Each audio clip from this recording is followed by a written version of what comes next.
قبل الطوفان العظيم اللي غطى الأرض حصلت أحداث شريرة وخبيثة، لكن الصوت ده هيحكي لنا قصة واحدة من بين قصص كتير بقت أساطير عبر آلاف السنين. في الزمن اللي كانت فيه الكائنات من أبعاد تانية بتحكم العالم واللي بنسميهم الآلهة القديمة، الأرض كان عليها حكم ظلامي في القصر الموجود في جزيرة مينوس. كل اللي في المملكة كانوا بيقدسوا الثور وبيعتبروه كائن قوي جدا. القصة بتقول إن مع نمو الإمبراطورية المظلمة معرفوش حدود للطمع والانغماس في الملذات، وكمان الشر واللا عقلانية عند البشر زادوا جدا ورغبتهم في المزيد من القوة. وجات للرجالة فكرة مروعة وقدموا للثور ملكة مارست مع الكائن ده علاقة، ومن الاتحاد ده اتولد كائن شيطاني بشع. الكائن ده رضع من دم أمه نفسها اللي ماتت لما اتشال من رحمها، وبكده الإمبراطورية المظلمة بقت قوية. لكن مع نمو الكائن جوعه كمان زاد. بعد كده الوحش ده اتحط في متاهة علشان يتحكم فيها، وفي وقت معين اتعمل قانون في إمبراطورية مينوس المظلمة بسبب مقتل أمير من المملكة دي. القانون بيقول إن كل 3 سنين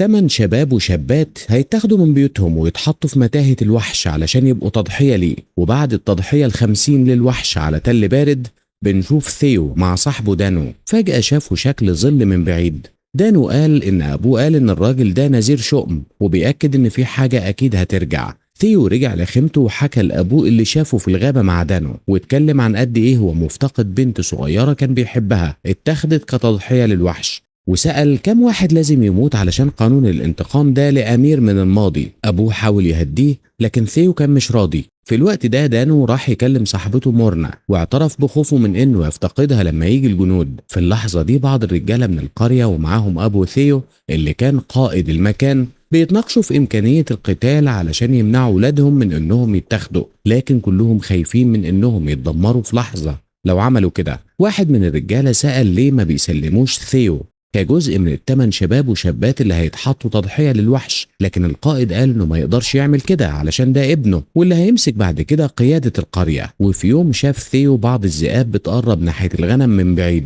فجري علشان ينقذها لكنه ملحقش واتقتل خروف منهم. شاف ذئب لسه قريب لكن بيهرب بسرعة فراح يجري وراه، لكن في لحظة معينة شاف شجرة عليها علامة غريبة منحوتة في القشرة بتاعتها، وهو بيبص عليها لفت انتباهه مدخل كهف، والست الغامضة اللي شافها قبل كده موجودة وقاعدة بتشاور له بإيديها. راح ناحيتها ولقى جوه الكهف الست دي كبيرة في السن ومعاها الذئب. ثيو اتكلم عن العلامة اللي على الشجرة وقال انه عارفها علشان النص التاني اللي بيكملها معاه، وطلع ميدالية مكسورة وقال ان النص التاني من الميدالية دي كانت مع البنت اللي بيحبها واتخذت تضحية للوحش.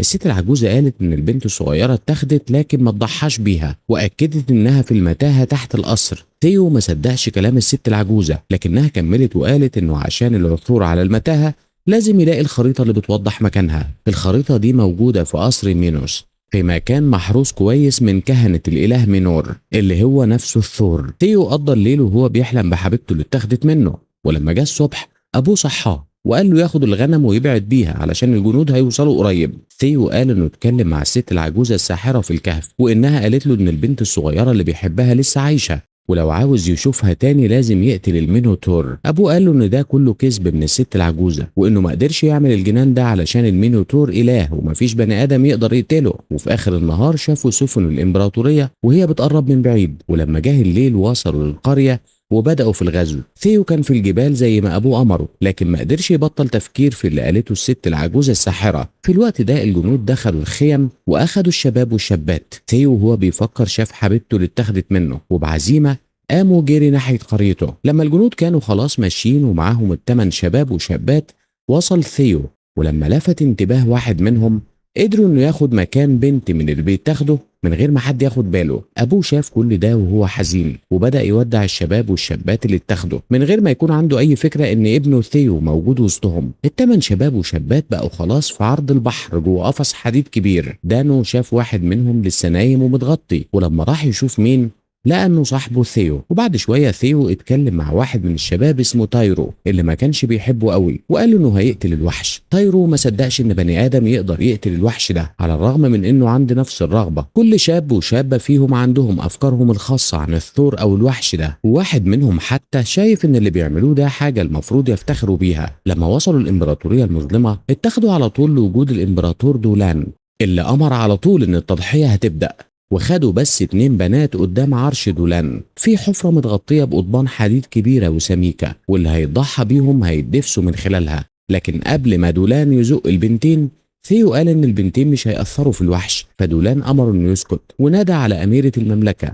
دولان كان ماسك جمجمة حيوان وخلى الاميرة تشم البخار اللي خارج منها. الاميرة راحت ناحية البنتين، وبعد ما باستهم دخلت البنتين في حالة شبه غيبوبة وبقوا عايزين يترموا للوحش. اتفتحت القضبان الحديد وبدأ دولان ينادي على الوحش اللي في الأول ما ظهرش، لكن ما خدش وقت طويل وظهر ظل لقرونه. بعدين سمعوا صوت زئيره المرعب اللي هز المكان كله، ولما لاحت الفرصة ثيو وتايرو حاولوا يهجموا لكن من غير نجاح وتسيطر عليهم بسهولة. بعد كده الأميرة أمرت إن البنتين يترفعوا من عند فتحة الحفرة، وطلب دولان إن الحفرة تتجهز علشان تضحية ال8 شباب وشابات يتعاملوا مع بعض. وبعدين زعق للأميرة علشان اتكلمت قدامه، وبعدين أمر إن ال8 شباب وشابات يتزقوا في مكان يستنوا تضحيتهم. بعد كده بنشوف الأميرة بتتكلم بصوت واطي مع واحدة من خادماتها وبتأمرها إنها تجيب ثيو عندها علشان الساحرة العجوزة حذرتها إنه هيجي. ثيو بعد كده خد حاجة مهدئة واتاخد لغرفة الأميرة واللي اسمها رافاييلا. حاولت إنها تغويه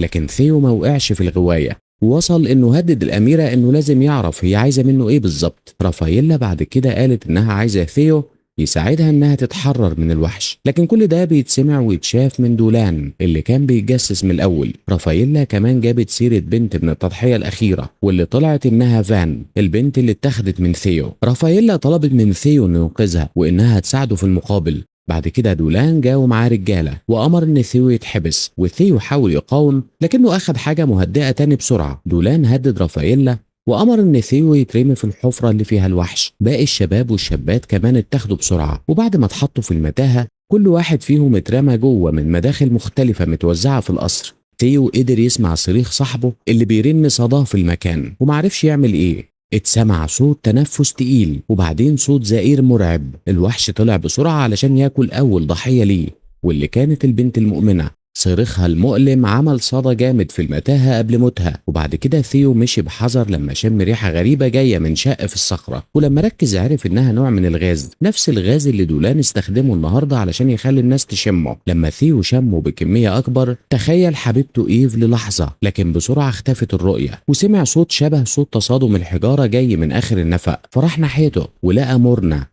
اللي كانت بتعمل الصوت ده علشان توجه صاحبتها ناحيتها لانها ما كانتش قادره تتكلم. ثيو ما قدرش يفهم هي عايزه تقول له ايه، وفجاه سمعوا صرخه بعيد فجروا ناحيتها. وفي جزء تاني بنشوف فينا اللي كانت يائسه وخايفه جدا وبتطلب من حد انه يساعدها. فينا شالت بعض الحجاره المتنطوره ولقت جثه ناشفه واللي خلتها تصرخ من الرعب. وفجاه جاء دانو قريب منها وخلتها تصرخ بصوت اعلى، دلوقتي خايفه من دانو، لكن ده سمح لثيو ومورنا انهم يلاقوهم بسرعه. والاربعه دلوقتي مع بعض وبداوا يتناقشوا يعملوا ايه. فينا عاوزه تحاول تخرج من المكان ده بسرعه، لكن ثيو والباقيين عايزين يلاقوا الشباب اللي فاضلين حتى من غير ما يعرفوا اذا كانوا لسه عايشين ولا لا. في الوقت ده رافاييلا كانت بتتاخد لغرفه دولان علشان تبقى ملكه وتحمل ابنه، لكن فجاه شافت واحده من الحفر القريبه، جريت وقفت على حفتها وقالت انها تفضل تستسلم للوحش، وبعدين قفزت. ثيو والباقيين وصلوا للمكان اللي اتقتلت فيه البنت المؤمنه وشافوا دم في كل حته، واللي فضل من هدومها. شافوا كمان البصمه الضخمه للوحش، ولما كانوا بيبصوا عليها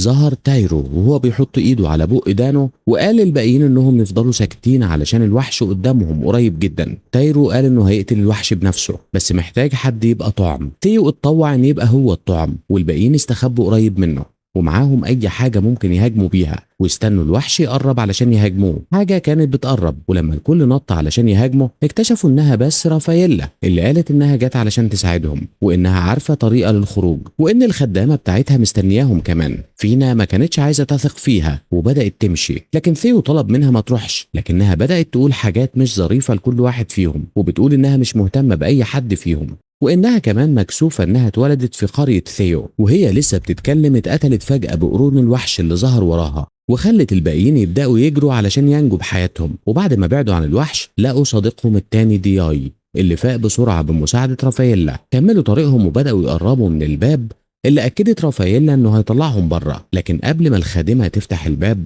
جا دولان ومعاه رجالته ومنعها. وبعدين قتلها. ولما وصلوا لباب الخروج رافاييلا نادت على الخدامة علشان تفتح الباب، لكن محدش رد، وبدأوا يقلقوا وحاولوا يكسروا الباب لأنهم سمعوا زئير الوحش بيقرب. الوقت بيخلص والوحش العملاق جاي بيجري وكسر واحد من الشباب وبيزقر بغل في كل واحد فيهم. الوحش بسرعة اختار ضحيته الجديدة وطعنه بقرونه وهو بيعمل زئير مدوي. ثيو ودانو ومورنا جريوا في اتجاه، انما رافاييلا حاصرها الوحش. دياي وتايرو قدروا يوصلوا لجزء تاني من المتاهه ولقوا ميه وشربوا علشان يرووا عطشهم. ثيو والباقيين كملوا مشي من غير هدف، وفجاه شافوا راجل غريب بيقول انه موجود هناك من زمان وعايش على اكل الفئران والحشرات. الراجل بعد كده طلب منهم انهم يمشوا وراه لمكان تاني. الراجل الغريب اللي اسمه تورج اخذ المجموعه لفتحه صغيره بين الصخور ووراهم خريطه مصغره عملها للمكان علشان موجود هناك من زمان. الراجل ده بيبين علامات ان عنده عقل مضطرب وبيقول حاجات ملهاش معنى، لكن بيقول برضه بعض المعلومات المفيدة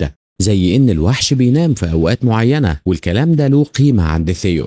وفي نفس الوقت الاميرة رافاييلا بيبان انها هربت من الوحش وبتتمشى في المتاهة. دولان بيصرخ للوحش عند حافة الحفرة وبيقول انه هيرجع رافاييلا. بعد كده بنشوف الراجل المجنون وهو بيفتح الباب اللي بيوصل للمتاهة، وثيو لسه مقتنع ان فان عايشة، فبدأ يهدد تورج انه يقول له هي فين علشان هو عايش هناك من زمان فممكن يعرف. لكن الصريخ من المواجهة دي لفت انتباه الوحش الرهيب اللي جه ناحيتهم. الوحش بدأ يحاول يهدم الحيطان الحجرية وسبب بعض انهيارات الصخور، لكن الوحش وقف لما سمع صوت الدوق خالان بينادي على رافاييلا وبدأ يتحرك ناحيته. الوحش شهق وهو بيتحرك ناحيته، لكن الجبان ساب جندي واحد جوه وخرج بسرعة من الباب. ثيو كمل انه يجبر تورج انه يقول فان فين، ولما لقى نص الميدالية اللي كانت بتاعتها زاد اقتناعه انها لسه عايشة. اخذ الخريطة اللي عملها تورج واجبره انه يقول هي فين، ولما شاور له على الموقع المتوقع ثيو قرر انه يروح هناك. ودياي وتايرو لسه بيتمشوا من غير هدف وبداوا يحسوا بمشاعر ناحيه بعض، وتايرو وعد انه يخرجها من هناك. وصلوا لواحد من مداخل القصر فقرروا انهم يطلعوا عليه. تايرو طلع الاول، ولما وصل للحديد نادى على دياي بسرعه انها تطلع وتمسك ايده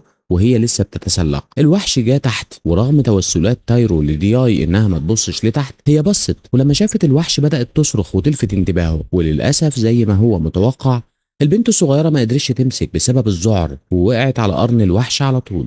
ثيو كمل مشي، وفي لحظة معينة بدأ يسمع صوت فان وفجأة ظهرت وراه وخلت ثيو يبقى مبسوط جدا وبدأ يجري علشان يحضنها. لكن الفرحة دي بسرعة اتحولت لحزن عميق لما فاق من الغيبوبة ولقى انه كان بيحضن جثة فان اللي ماتت من زمان جدا. عرف انه لازم يساعد اصحابه اللي لسه عايشين، فساب مكان الموت علشان يلاقي دانو والباقيين مرة تانية. وفي نفس اللحظة دي بعد ما طلب من مورنا انها ترجع لمخبأ تورج، دانو كمل يدور على ثيو، ولما شاف واحد شبهه قدامه نادى باسمه. لكن لما حس ان في حاجة غلط وقف وبص كويس، ولما ركز عرف انه في الحقيقة الوحش اللي بيتحرك علشان يهاجمه. ومن غير اي فرصة للهروب صرخ وقال لثيو انه ياخد باله من مورنا بداله. ثيو سمع صوت صاحبه بيتردد صدى من كل ناحية من غير ما يعرف يروح فين علشان يساعده. كل اللي عرف يعمله انه يسمع صريخ دانو من الوحش واللي موته على طول. ده خلى ثيو يبقى غضبان جدا، ولما رمى نص الميدالية الحديد على حيطان المتاهة اتولدت شرارة ولعت نار صغيرة، لكنها برضه ولعت شرارة أمل في قلب ثيو إنهم يقدروا يخرجوا من المكان ده أحياء. رافاييلا جت ناحيته وبدأت تقول له حقيقة قصر مينور وسبب التضحيات اللي بتتعمل. قالت له إن في الحقيقة كان المينوتور هو اللي قتل الأمير في الماضي، والإخفاء العار ده اخترع إن واحد من قرية ثيو هو اللي عمل كده، وده خلى أهل القرية دي دايما يقدموا شباب وشابات تضحية علشان يدفعوا الدين المزيف. رافاييلا بعد كده شجعت ثيو أكتر إنه يحارب ويقتل الوحش. هي قادته لمصدر الغاز اللي بيخرج من المكان اللي الريحة فيه قوية جدا. ولما كانوا لسه بيبصوا على الشق اللي الغاز بيخرج منه ظهر مينور وراهم وبدأ يزقر بغل. في اللحظة دي تايرو جه كمان وهو غضبان علشان موت دياي، وقال لثيو يجري وهو بيحمل على الوحش، لكن الوحش بسرعة طعنه بقرونه. على الرغم من إنه كمل يحارب، ثيو ساب رافاييلا في مكان آمن وقال لها تستخبى في المية لما المينوتور يجي، وبعدين رجع تاني للمكان اللي فيه الوحش. ثيو وصل لكنه كان متأخر علشان ينقذ تايرو اللي مات موتة من غير أي فايدة. ثيو صرخ وهو بينادي على الوحش علشان يهاجمه، والوحش اتحرك ناحيته فعلا، لكن في آخر لحظة